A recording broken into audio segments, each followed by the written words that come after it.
Di balik setiap keputusan yang terlihat impulsif, seringkali tersembunyi luka lama yang belum sembuh. Ini adalah cerita tentang tokoh yang kita beri nama Lala. Lala selalu tampil fashionable, tasnya branded, outfitnya keren, feed Instagramnya estetik. Setiap minggu, ada saja paket datang dari skincare, fashion haul, sampai gadget terbaru. Di mata orang lain, Lala hidup nyaman, punya pekerjaan mapan, punya gaya hidup yang diidamkan banyak perempuan muda. Tapi di balik semua itu, ada cerita yang tidak pernah ia bagikan.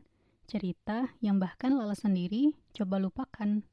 Lala bukan influencer, tapi hidupnya mirip seperti mereka. Pagi ngopi di coffee shop kekinian, siang lunch di resto terupdate, malam check out e-commerce. Ketika ditanya kenapa sering belanja, jawabnya sederhana, buat reward diri sendiri. Tapi reward itu datang terlalu sering, hampir setiap hari, dan tanpa ia sadari, perlahan menjadi candu. Lala terlihat hidup enak di sosmednya. Temannya banyak yang like setiap postingannya. Tapi yang mereka tidak tahu, Lala bisa seperti itu karena berhutang. Awalnya, Lala hanya menggunakan kartu kredit. Lalu saat ada fitur pay later di berbagai aplikasi e-commerce, Lala mencobanya. Menurutnya, pay later adalah jawaban untuk mengatasi masalah kartu kreditnya yang sudah limit. Setiap gajian, Lala membayar tagihan kartu kreditnya dengan minimum payment. Semakin lama, Lala menyadari tagihan pay later-nya semakin menumpuk. Lala tidak punya tabungan. Jangankan tabungan, gaji setiap bulan saja masih minus. Suatu hari, Lala melihat iklan pinjaman online. Lala tertarik dan mengajukan pinjaman online. Awalnya, Lala merasa senang karena dengan ia mendapatkan jalan keluar sementara. Pikirnya, uang dari pinjol itu bisa ia gunakan untuk menutup hutang kartu kredit dan pay later-nya. Jadi, ia bisa fokus membayar cicilan pinjol saja. Namun, karena Lala sudah terlalu kecanduan dengan gaya hidupnya, ia tidak bisa melunasi kartu kredit dan pay later-nya. Dan justru malah pergi liburan ke Bali dengan alasan healing untuk menenangkan pikirannya yang mumet. Di bulan berikutnya, gaji Lala sudah keburu habis untuk membayar tagihan.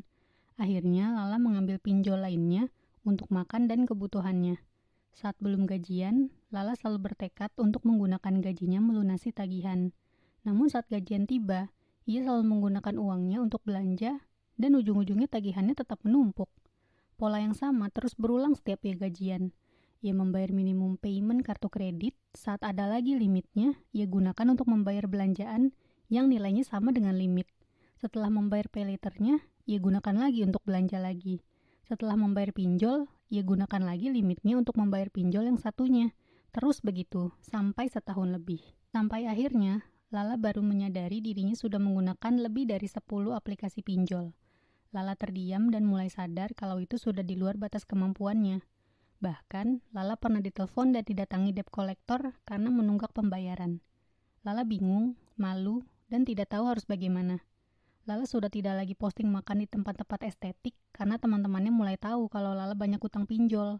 Di siang hari, Lala tidak tenang karena takut ditelepon dan didatangi debt collector. Di malam hari pun, Lala dihantui rasa takut akan esok harinya. Makan terasa tidak enak, tidur tidak nyenyak. Tubuh Lala pun semakin kurus dan wajahnya pun semakin kusut. Suatu malam, sahabatnya membagikan video tentang edukasi keuangan. Setelah melihat video itu, Lala terdiam. Dana darurat, asuransi, tabungan. Kata-kata yang Lala sering dengar, tapi ia abaikan. Karena setiap bulannya, Lala sudah pusing dengan hutang-hutang. Malam itu, untuk pertama kalinya juga, Lala menatap dirinya di cermin dalam diam, lalu bertanya dalam hati, kenapa aku begini ya? Kenapa aku selalu impulsif? Tiba-tiba perlahan muncul kenangan yang ingin ia lupakan. Lala kecil tumbuh di rumah sederhana yang tidak pernah tenang. Karena uang selalu jadi sumber perang. Ayah dan ibunya sering ribut karena perdebatan tagihan mana yang harus dibayarkan dulu. Lala pernah dimarahi hanya karena meminta uang 100.000 untuk kegiatan sekolah. Ia pernah diminta pura-pura sakit agar tidak ikut acara kelas yang memerlukan biaya. Lala juga pernah mendengar ibunya menangis malam-malam karena takut diusir dari kontrakan. Sejak saat itu, Lala menyimpan satu keyakinan. Uang adalah sumber masalah. Tapi juga satu-satunya jalan untuk merasa aman. Tanpa sadar, Lala berjuang mati-matian untuk menjauh dari kemiskinan. Ia membeli banyak hal bukan karena butuh, tapi karena takut kembali ke hidup yang dulu, karena takut merasa tidak layak, karena ingin membuktikan bahwa ia cukup. Ternyata ia hanya sedang mencoba menyembuhkan trauma dengan cara yang salah. Pagi itu, Lala mengambil nafas panjang. Ia mulai menulis semua utangnya, semuanya. Ia berhenti menyalahkan dirinya dan mulai memahami dirinya. Ia cari bantuan dan bergabung dengan komunitas pemulihan finansial. Lala menjual semua barang-barang yang ia beli secara impulsif untuk membayar utang. Lala juga minta tolong sahabatnya untuk jadi reminder setiap kali dia mau impulsif. Setiap Lala selesai melunasi pinjol, ia hapus aplikasinya dan mulai mencatat pengeluarannya. Lala mulai mengerti bahwa uang bukanlah musuh.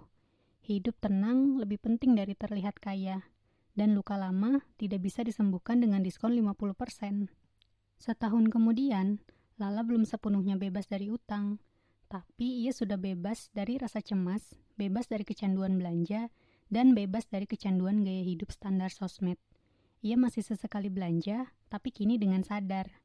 Bukan untuk menambal kekosongan, tapi karena benar-benar dibutuhkan. Lala juga sudah mulai belajar cara mengatur keuangannya dengan bijak. Kadang kita menilai orang dari luar saja. Dia boros, dia nggak bisa atur uang, tapi kita tidak tahu bahwa di balik perilaku itu mungkin ada luka yang belum selesai. Kalau kamu sedang berjuang seperti Lala, ingatlah, kamu tidak sendiri. Kamu tidak aneh dan kamu tidak lemah. Kamu hanya manusia yang sedang belajar memaafkan masa lalu. Yang terpenting, kamu mau terus berusaha menjadi lebih baik setiap harinya, walau dimulai dengan langkah kecil. Terima kasih telah mendengarkan ceritanya sampai habis. Jika kamu punya cerita yang mau di-share, silakan kirimkan ceritamu ke email berikut.